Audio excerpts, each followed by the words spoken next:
Sir त्याने प्रत्येक वेळी प्रत्येक क्षणाला प्रत्येक असं दिवसातून मला 3-4 फोन तर सरांचे देत होते. काय करायला हो शुभांगी, अभ्यास कसं चालू आहे, सगळं करत आहोत की नाही नीट.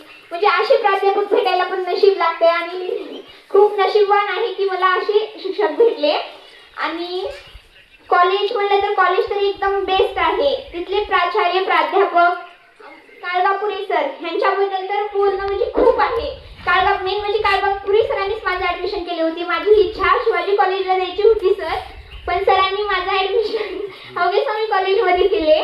तुम्ही माझ्यावर विश्वास ठेवू, मी तुला चांगलं बनवतो असं सरांचं वाक्य होतं आणि सर ते करून दाखवले. आणि मला एक चांगली विद्यार्थिनी, उत्कृष्ट विद्यार्थिनी बनवायचं काम सरांनीच केलेलं आहे.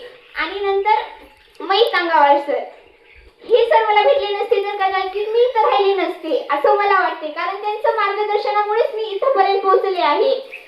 आणि वीर कपाळे सर, मी त्यांच्या लायब्ररीमध्ये दिवसभर असते. सकाळी 8ला गेली की संध्याकाळी 8लाच घरी येत होते. त्यांच्या त्या दिवसामध्ये सरांचं मार्गदर्शन मला भेटत होतं की अभ्यास कसं चालू आहे. पूर्ण लक्ष सरांचं माझ्याकडेच राहत होतं की मी दिवसभर कुठं फिरत आहे, कुठं चालले, किती वेळ गेले, सगळं सरांचं लक्ष होतं. असे मला शिक्षक भेटले हे माझं खरंच नशीब आहे. आणि मी एवढं सांगू इच्छिते की सरांचा विश्वास मी कधीच तोडणार नाही. सरांची स्वप्न तिने माझ्यामध्ये बघतात, त्याच्यामुळे मी त्यांचे स्वप्न नक्कीच एक दिवस पूर्ण करून दाखवेन.